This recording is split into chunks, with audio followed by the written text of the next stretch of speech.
Duel Review is brought to you by NexusDigitalComics.com. On today's Duel Review, it's Transformers Prime. I'm RJ. And I'm Nick. Let's get to it.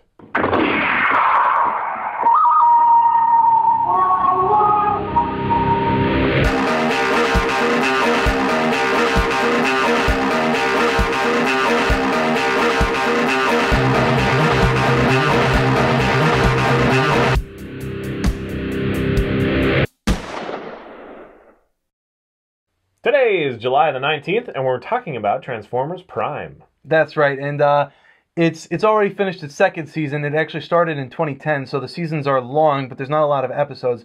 Basically, it's all production time that's put into it. The third season is coming, and I am looking forward to it. First season's on Netflix. That's Right. how I watched it. Right, and it is a lot of fun, and it more or less, I don't know how to say that. It ties in. Let's just say it War for Cybertron was kind of a reboot, or a little bit as a consolidation of storyline, Right. And it kind of follows that, but it doesn't. Yeah, it's not terribly continuous, honestly. Right. There's a lot of different, Which is unfortunate. I thought that they were going to start over, and just do this happened, and this happened, and this happened, but that's not what happened. But at it all. deals with Dark Energon or whatever. Right. I guess I'll go over the story a little bit in Transformers Prime. So we start off with the Autobots and the Decepticons. They're like kind of in like Nevada, generic Nevada desert with red rocks or whatever. They both have their respective bases and they're both secret. Ratchet has figured out a way to do a land bridge, and so they can transport all over the place. Ground bridge, I'm sorry. And Decepticons have something similar, but they also have their ship. And Starscream's in charge of the Decepticons. We kind of get this generic Decepticon follower in there, which I guess is fine with the video game and whatnot. But Megatron has left. He's doing something, and Starscream kind of hopes he never comes back, obviously. He's a classic Starscream character. I wish that his design was... I don't understand why they went all weird and pointy. Yeah, I don't know either. Why didn't they just leave the traditional design? I would have loved that character, because he is very sniveling and I don't even think he has the same colors, does he? No. Red, the red and blue and whitish. Anyway, silver. Great. Megatron, he comes back. He's come back from Cybertron, out in space, and he brought Dark Energon with him. Big chunk. And with that Dark Energon, we don't want to give away the whole thing, but he tries to raise an undead army of robots. Zombie robots. That's kind of cool, and that's Miko's line, right? Yeah, I believe so. I like Miko. She's pretty cool. One of the humans, so we'll get to that, yeah. I guess, right now. There are three humans that discover the Autobots exist. Right. It's basically RC screws up. Right. And it begins with Jack. Jack Darby. The oldest and the main boy. And he doesn't want anything to do with it. He sees the gravity of the situation and he just kind of wants to fall back. But yeah, he's just a typical kid. He's always wanted to be, have something special about him. He wants to date or whatever. And so he wants a bike. He really wants a bike. And so RC, of course, is the motorcycle, kind of thing. And I like their relationship. RC, yeah, I guess so. I don't like RC's model. I do. I have a problem with the mouths. We'll get to that. Yeah, we'll get to the mouths. So Jack is, RC's outed with Jack, and so RC is at first like, oh, forget I exist, blah blah. But then she knows she has to protect him because the Decepticons saw him and they think he's an ally. So then that leads them to outing themselves in front of Raph, which Raphael. Raphael. What's his last name? Esquivel. Is this small brain kid? He was just sitting there playing with his little toy thing, and then this huge battle ensues right in front of him, and he sees it, and he's like, what's going on? I don't know. Bumblebee comes to save the day, and so, like, Raph, just as Jack is kind of tied to RC, Raph is now tied to Bumblebee. Right. And then, lo and behold, whatever, I guess, it might have been the first issue, but maybe the second issue, there's one other human that gets outed, and Miko. That's Miko, and she's this kind of weird, punky, gothy Japanese exchange student. And she's like really into the RC as a bike. She's like, oh, that's a beautiful bike. And and all of a sudden it disappears on its own kind of thing. And she's like, oh, man. And she follows it, and then she sees everything. And so she gets tied into, and she gets tied in with Bulkhead, because Bulkhead's this big robot. And that's essentially... Go ahead. I was going to say, I like their they're always like, relationship too. Like to the Bill and Ted thing. Yeah. So those are the Autobots that are really there besides Optimus, and then Ratchet. We have the medic. So it's RC, Bumblebee, Bulkhead, Ratchet, and Optimus Prime. So they are the only Autobots there. Well, actually, that's not true. Cliff Jumper is in the first episode, but we can out that. He's killed early on. He does kind of make a reappearance, and that's kind of interesting. But yeah, he's killed, and I kind of like that because I really hated his character. Yeah. He was annoying to me. He was annoying, but I wish they would have kept him on just for like a little bit longer, just to see where they could have gone with him. And I did like his model. I did like the car. But it also, that event helps establish Starscream as well. Anyway, so that's basically it. Megatron has come back. He's trying to raise his army. Starscream is there's doing a little infighting. And of course, the Autobots are trying to protect humanity. And that's where it goes. That's the entire first season. At the end of the first season, Starscream kind of goes off on his own. And so I'm waiting for him to come. Like, I want to see what he comes up with when he comes back. Because even though they changed his model, and I really don't like his model, he's one of my favorite characters. Yeah. And I also love Soundwave. He's the strong silent type in this one. I miss his voice. I wish they had the classic, very robotic voice. He doesn't say anything. Soundwave? Or? They're actually both in there. There's Shock Blast Shockwave and Shock Blast. He has the same name, but I believe he's called Shock Blast now. Seen him yet. And Soundwave. They're actually both in there, but they look so generic. Did I say Shockwave the first time? Soundwave. You said Soundwave. Yeah, so it is Soundwave. And what's the problem? What I'm saying is that they're both in the first season. They just kind of look almost identical that you don't really tell the difference. Right. Every now and then you'd see Soundwave and he'd send out Laserbeak, or you'd see Shockwave and he'd talk through his little. Well, he still does that in Soundwave. Does Face.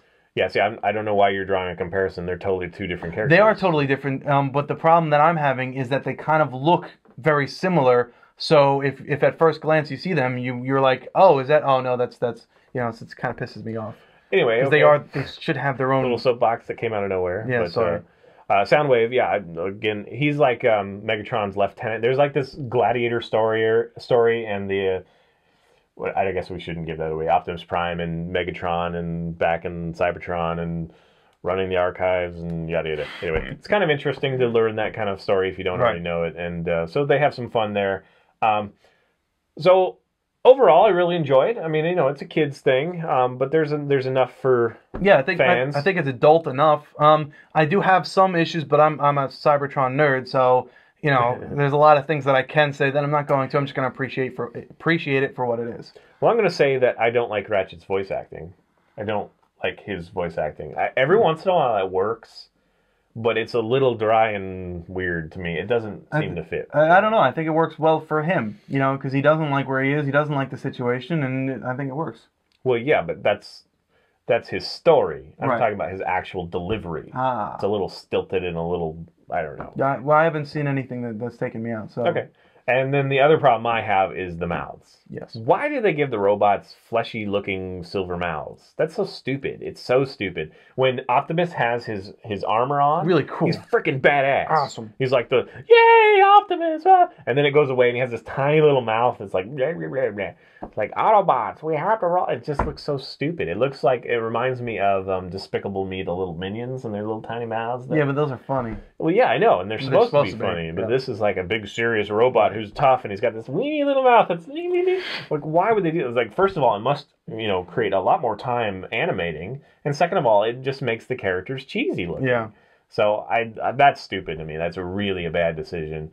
I don't like the female characters' faces because they're like more like Mercury sculpted faces rather than clunky robots. I mean, that's what they should be. Is a little bit more robotic, but whatever. So, what else do we need to say about it? Okay, what I wanted to bring up, we brought up the relationships between the robots and the humans and their, I guess, the three counterparts. Yeah. I like RC and Jack. Yeah, Jack. And I like Bulkhead and Miko. What I have a problem with is Bumblebee and Raph, because Bumblebee's vocal cords were kind of broken. Megatron broke them, and that's in a story that hasn't happened. No one's talked about it. Just you're supposed to know that somehow. So Bumblebee kind of talks and beeps. He just kind of beeps at you. And Raph somehow understands what he's saying. But Raph is also like 6 and can hack computers of the government. So, but suspension of disbelief aside, he's listening to beeps and he's supposed to understand what he's saying. Like beep beep beep. Oh, he wants tuna fish. Like, how do you get that? I don't know. And it's right away, too. It's not like he's gotten used to it and got some time, If they did that, I'd kind of understand it, because then you could chalk it up to also there's the, body movement and stuff. But, I mean, So anyway, I really enjoyed it. I watched it pretty much all the way through. Right. There's a few episodes that are a little here or there. Like they have that Skitter episode, which is kind of fun. Like I forget what they're called, but those little things that eat metal. Oh yeah, that was kind of fun. But yeah, it's I like one of that. those episodic things. Yeah, where it's like nothing ever happened kind of afterwards. throwaway. And in Decepticons, it's kind of like when one of your actors leaves. It's like you come up with this. It's like Right. all the Decepticons left or something, so they have to come up with this like on vacation. This is what happened, or it's like the pool episode in the animes that we talk about. Ridiculous. That was a good episode. I did enjoy that. Yeah, it was I think one of my favorite episodes though was the Wheeljack one because it had what was the Wheeljack shows up. Yeah. What was the Decepticon? The main Decepticon. Quake. Skyquake. No. I mean the one who takes the form of Wheeljack. What was his name? Because I like the name too. That was really cool. But essentially what happened was. Yeah. I forget his name. It was like Mimic or something. I don't know. No, it wasn't Mimic. I don't know. That was a good episode. Whatever. They infiltrate. Yeah, the Decepticons take on the. Yeah, whatever. So yeah, there's a lot of potential there because it's like, hey, a new Autobot has been found. Like a signature has been found. Who is it? Kind of thing. That's fun. Yes. And same with Decepticon. It's like, oh, who's the new Decepticon?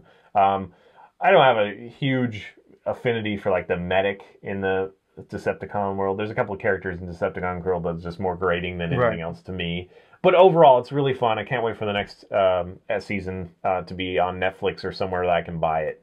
Because I don't know, is it on Cartoon Network or is it on Nickelodeon or what is it? Yeah, I don't know. I would think Cartoon Network. I would think Cartoon Network, but I'm unsure of which channel it plays on. If you're a Transformers fan, it's definitely worth checking out. It's again, it's for kids, but it serves us fans just fine enough. If you're a Transformers nerd, you're gonna have a lot to say because there's a lot of backstory that they kind of threw away when they did something on Cybertron that I can't talk about. But if he still liked it, then yeah, but I did like you'll it. get over it. But all I'm saying is, if you're a huge Transformers nerd, just contact me and we can argue about it together.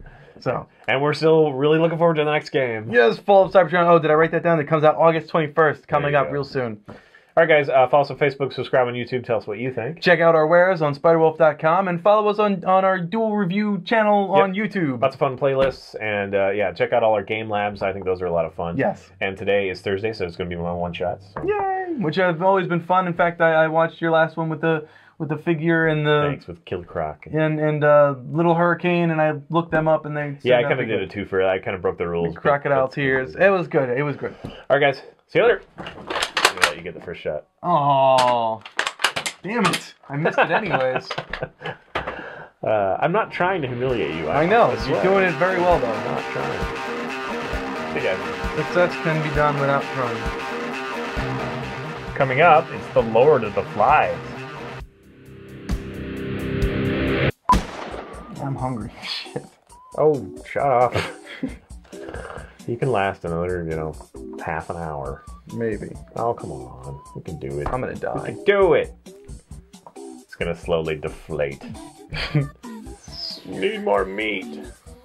Right. I can't remember the last time I ate, like, real meat. Like, outside of hamburgers and stuff. I think it was with you once. Okay. Steaks. On today's Duel review, I forgot. Transformers Prime! On today's Duel review, it's Transformers Prime. I'm RJ. And I'm Nick. Autobots, roll out. I should have let you say that. You want to do that? I think we should both say it. Autobots, roll out. No, I don't want to both say it. Why not? That'd be awesome. There's no two Optimus Primes. There's Optimus Prime and there's Ultra Magnus who sometimes says it. All right, you just lost your opportunity. Ratchet actually looks like the Transformers Ratchet. I mean the movie Ratchet too. So that's kind of they do a whole lot of ties in. He does. He's got the same type of build. He's got the Wow, I don't see it at all. Really? At all. Wow. I mean, all you have to do is paint him green. It looks green. Ratchet's not green. The movie Ratchet was green. No, he's not. He's yellow. He was greenish yellow. He was like a neon green. Well, we didn't talk about this beforehand. You want to start over? I